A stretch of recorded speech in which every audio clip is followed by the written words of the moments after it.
Quería presentar un poco datos y la experiencia sobre el transporte urbano en el área metropolitana de Salta, que ya fue mencionada como uno de los aportes que podemos hacer a la región. Antes que nada, mostrarle cuál es nuestra región metropolitana de transporte. Es una región de 640.000 habitantes, el 84% de los cuales está en la ciudad capital. Y uno de los datos destacables es que es el área metropolitana de mayor crecimiento demográfico del país en los últimos 40 años. Así que tiene un crecimiento demográfico acelerado.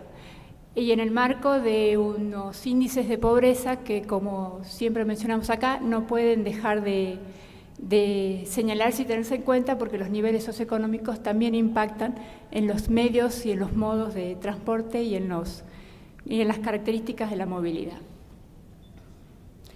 Nosotros hace 2 años hicimos una encuesta de movilidad con el apoyo del Ministerio del Interior y Transporte en el marco del programa Petuma, cuyos datos los tenemos desde mediados del año pasado, que nos dan algunos números interesantes. El 46% de los hogares de todo el área metropolitana no tiene acceso a ningún vehículo motorizado, motos incluidas. Si lo miramos desde el otro lado, el 46% de los hogares depende del transporte público para movilizarse o del transporte no motorizado. El 75% de la población realiza viajes, el 25% de la población se queda en su casa. La mayoría de ellos personas mayores de edad, pero no todos. Los que viajan, entre el 75% de la población que viaja, hacen 2,7 viajes por día. Y es interesante ver, y ese es el gráfico que tienen en esta fílmina, cómo esta cantidad de viajes varía según los niveles de ingreso de los hogares, mostrando también que los viajes son un factor de discriminación, de desigualdad, de diferente acceso a posibilidades, actividades y cosas y lugares según el nivel de ingreso que se tenga. En total tenemos que en el área metropolitana de Salta se hacen 1.130.000 viajes diarios, incluidos los viajes menores a 400 metros. En el marco de la unificación de estadísticas de viajes de la que hablábamos esta mañana, es interesante tener esta cuestión, porque el Ministerio del Interior viene realizando encuestas de movilidad en distintas ciudades del país con criterios unificados, y una de las innovaciones de estos criterios unificados es esto de incluir todos los viajes, incluidos los viajes menores a 400 metros. ¿En qué viajan? ¿En qué se hacen ese 1.130.000 viajes diarios? El 30% de esos viajes se hacen a pie, el 3% en bicicleta, el 40% en colectivo, el 2% en taxis, remises ilegales, el 18% en auto, el 6% en moto, el 1% en otros como transportes escolares, transportes de empresas, etc. No nos olvidemos de la iluminación de las veredas o del estado de las veredas. El 40% viaja en colectivo en el área metropolitana, y es un dato fundamental porque nos está mostrando que es el principal modo de transporte, aún incluyendo los viajes a pie. ¿Quiénes viajan? Mejor dicho, ¿cómo varía esta distribución de medios de transporte según algunos parámetros socioeconómicos? Como dijimos recién, el nivel de ingreso, sin lugar a dudas, influye determinantemente en los modos de transporte y en el tipo de viajes que hacemos. Se viaja en modos no motorizados, principalmente en los niveles más bajos de ingresos, y a medida que incrementan los ingresos, la gente deja de caminar, a pesar de que por ahí hace actividades aún más cerca de su casa, pero aún cerca de su casa va en auto. Y el auto predomina exclusivamente en el área metropolitana de Salta en el quintil de ingreso más alto. En la mayoría de los quintiles de ingresos predomina el viaje en colectivo o en taxi remis. Y yo quiero destacar esto, porque cuando hablamos de colectivo muchas veces nos manejamos con el preconcepto de que es un modo de transporte de pobres. Y en el área metropolitana de Salta, el colectivo es el medio más utilizado, aún en los quintiles medios y medio altos de ingresos. Y aún en el quintil más alto de ingresos, el colectivo significa un nada despreciable 20% de los viajes. A su vez, también quería destacar que el colectivo es el medio de transporte predominante en todos los objetivos de viaje, en todas las finalidades de viaje, sea para trabajar, sea para estudiar o sea por motivos personales. El 30% de todos los viajes en el área metropolitana de Salta se realizan por trabajo, el 30% se realiza por estudio y el 30% para ir a visitar a parientes, para realizar actividades sociales o de recreación, por motivos de salud, o para ir a buscar o llevar a alguien. El predominio del transporte público no es algo azaroso y no es un simple objeto de la costumbre. Es el resultado de los cambios implementados hace 10 años, porque hemos cumplido 10 años de un nuevo sistema, que implicó un cambio en el esquema de gestión, un cambio institucional, pero un cambio apoyado por una fuertísima inversión pública que no fue hecha hace 10 años y quedó ahí, sino que se mantuvo a lo largo de estos años. Es más, fue incrementándose. El sistema de transporte masivo de Salta hoy tiene 166 millones de pasajeros anuales. Y como ustedes pueden ver en la tabla, en el gráfico verde, estos pasajeros fueron incrementándose año a año. Desde el año inicial sufrieron incrementos sumamente importantes. En 2 años del nuevo sistema se duplicó la cantidad de pasajeros. Y en el último año, donde sin lugar a dudas tuvo una importancia trascendental lo que mencionaba el ministro de la gratuidad a estudiantes de todos los niveles y a mayores de 65 años, los pasajeros se incrementaron en un 10% anual y si tomamos los meses lectivos, este incremento es superior al 16% mensual. Pero yo quería mostrarles también cómo impacta esta mejora de pasajeros, este aumento de cantidad de pasajeros en el transporte público, porque impacta en la calidad de vida de cada persona, no solo en la economía de una ciudad. Si yo miro la cantidad de viajes por habitante que han sido realizados en colectivo, estos también han incrementado. O sea que nuestro incremento neto de pasajeros no es resultado de un incremento demográfico, es resultado de que más gente realiza más viajes, cada vez más viajes en colectivo. Y lo veo de vuelta en el último año. En el año 2013 teníamos 213 viajes anuales por habitante y en el año 2014 hemos llevado esa cifra a 233 viajes anuales por habitante, seguramente impactados por la gratuidad. O sea que la gratuidad no solo impacta en que más personas tienen menos problemas para ir a estudiar, como decía el ministro, sino que esas mismas personas pueden realizar más viajes, sea para organizar mejor su día de estudio o para realizar distintas actividades o para hacer otras cosas en las que antes el colectivo, el costo, podía llegar a ser una limitación. Esto, por supuesto, no es solo una cuestión de costo de transporte, tiene que ver también con frecuencia, con diseño de líneas, con ese complejo concepto que es el concepto de accesibilidad. Pero quería mostrarles algunos números del sistema de transporte. En diciembre del 2014, el sistema de transporte estaba integrado por 547 vehículos y en este año están incorporándose un 6% adicional a esa cifra. Esto significa un coche cada 250.000 habitantes. Esto es nada más que una propuesta de indicadores para comparar entre ciudades. 547 vehículos, ¿son muchos o son pocos? Y no sé, depende del sistema y depende de la cantidad de habitantes. El sistema también se destaca por una antigüedad de flota sumamente baja, de 1,4 años en diciembre del año pasado. La flota más moderna del país, sin lugar a dudas. Tenemos un sistema de 48 líneas de servicio con 39 ramales que nos permiten un área de cobertura del 95% en el área urbana.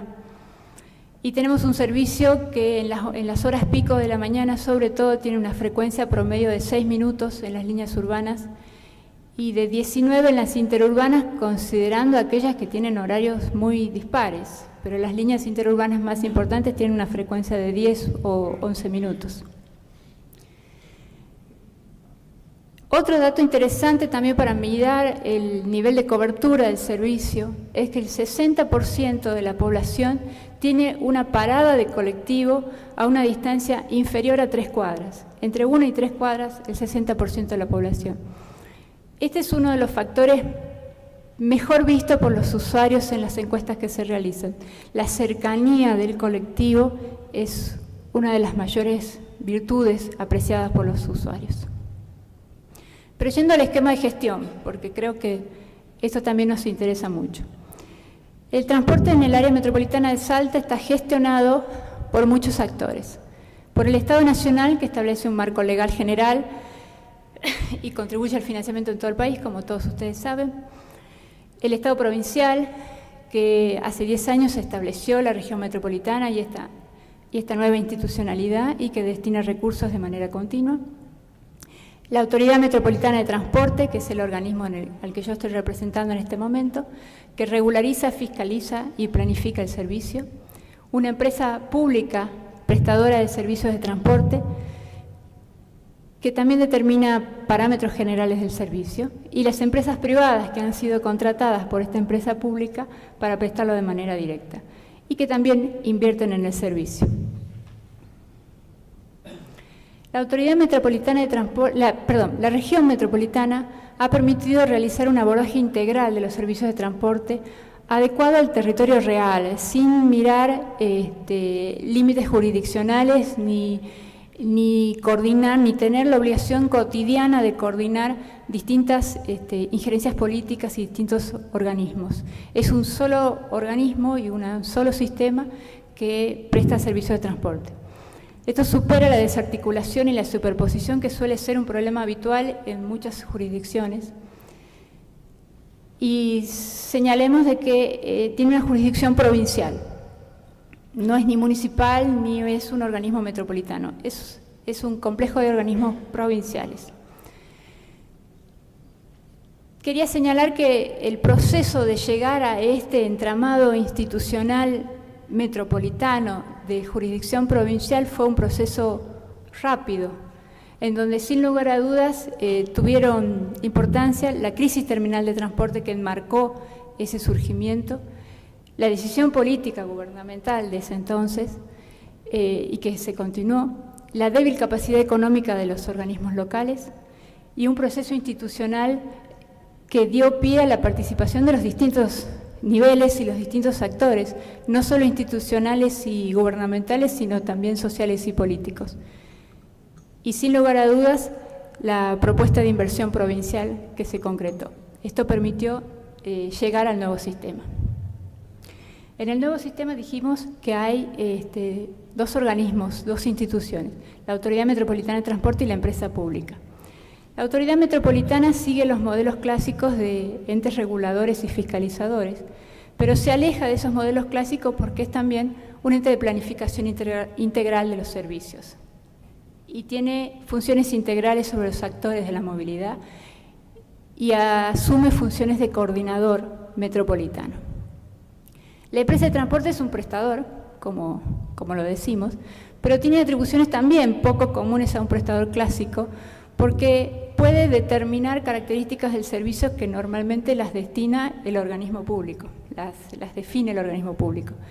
Puede determinar el diseño final de los recorridos, la cantidad y características del parque móvil y la forma de pago de boletos, por decir algunos ejemplos específicos.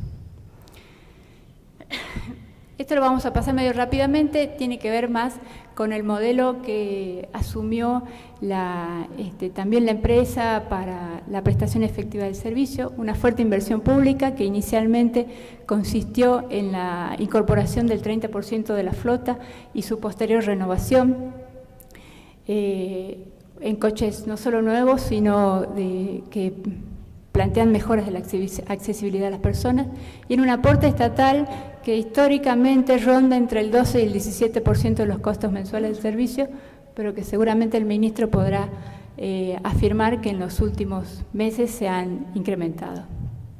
acompañando las necesidades del servicio. La empresa pública retribuye a las empresas según el costo kilómetro. Esto clarifica las necesidades de financiamiento para cubrir todos los costos del servicio y asegura un nivel de calidad del servicio, ¿no? Hay un premio por productividad donde las empresas prestadoras del servicio reciben beneficios extras, por decirlo así, que dependen del 10% de la recaudación para la incorporación de líneas nuevas y para acaparar más pasajeros en cada una de esas líneas. Esto impulsa el aumento de la flota, su modernización constante y hasta mejoras en las coberturas y frecuencias de los servicios. De la política tarifaria hemos hablado, pero voy a señalar un elemento metropolitano. La tarifa ha sido definida con una tarifa del mismo valor para el área urbana y para las localidades más cercanas al área urbana, teniendo diferentes tarifas para distancias más largas y descuentos importantes y prácticamente gratuidades en distintos sectores. Este esquema de gestión dio el marco para la inversión pública y la generación de incentivos para la inversión privada. Permite establecer políticas de movilidad en territorios de acelerada expansión y en territorios cada vez más complejos. Permite mejorar sostenidamente la calidad del servicio público de transporte y atraer continuamente una mayor demanda de pasajeros. Decimos también que permite una gestión ágil del transporte. AMT toma decisiones estratégicas y el prestador toma decisiones operativas y cotidianas. Pero yo no me puedo quedar con esto porque llevamos 10 años de experiencia, los usuarios son cada vez más exigentes, gracias a Dios, y esto nos obliga a revisar las debilidades del sistema y las debilidades del servicio. Y quería hacer un rápido recorrido por estas debilidades. La fortaleza institucional del órgano regulador está en construcción. La regulación existente es escasa y los recursos del órgano de regulación son débiles frente a los recursos de la empresa prestadora. Tenemos muchos motivos para justificar esto, pero creemos que sobrevuelan interrogantes que afectan esta capacidad. ¿Una empresa estatal debe ser regulada? ¿Cómo nos vamos a regular entre Estado con Estado del mismo nivel jurisdiccional? Suena como raro. ¿Para qué regular un servicio que muestra constantes indicadores de mejora? Si estamos bien así, ¿para qué vamos a poner normas? La multiplicidad de actores que yo les señalé contribuye a desdibujar responsabilidades. Y hay cuestiones que parecen mínimas o que un día estamos de acuerdo, pero que después no estamos tan de acuerdo y no sabemos a quién le toca. Nos vamos tirando la pelota. Los municipios demandan servicio y tienen motivos y tienen demandas interesantes, pero no tienen espacios institucionales de participación decisoria ni de asignación de responsabilidades ni en la prestación ni en el diseño del servicio. Los recursos provinciales son asignados sin considerar parámetros de calidad de la prestación, eficiencia o promoción de objetivos para el servicio. Vamos mejorando el servicio y cubrimos los costos que sean necesarios para un mejor servicio, pero por ahí no nos detenemos en fijar parámetros. La red de servicios es compleja. Se basa en lineamientos tradicionales, los recorridos cambian de modo incremental. No fueron revisados los diseños de los recorridos a la luz de una nueva dimensión de la ciudad o de un enfoque metropolitano, sino que fuimos expandiendo lo existente. La revisión y aprobación de los cambios de recorrido, algo que es fundamental en un sistema de red de transporte urbano, o incluso la creación de servicios nuevos, es posterior a su puesta en marcha. Entonces, para terminar, esta es la última. El sistema de transporte debe contar con organismos fuertes, capaces y eficientes en su planificación y control, adecuarse eficaz y sustentablemente a los requerimientos de una región de 700.000 habitantes, como tenemos estimadamente hoy, promover mayor conectividad en el territorio en todos los medios de transporte, promover igualdad en la región, generando condiciones de movilidad adecuadas que permitan a todos los habitantes acceder a sus servicios, a sus actividades también. Muchas gracias.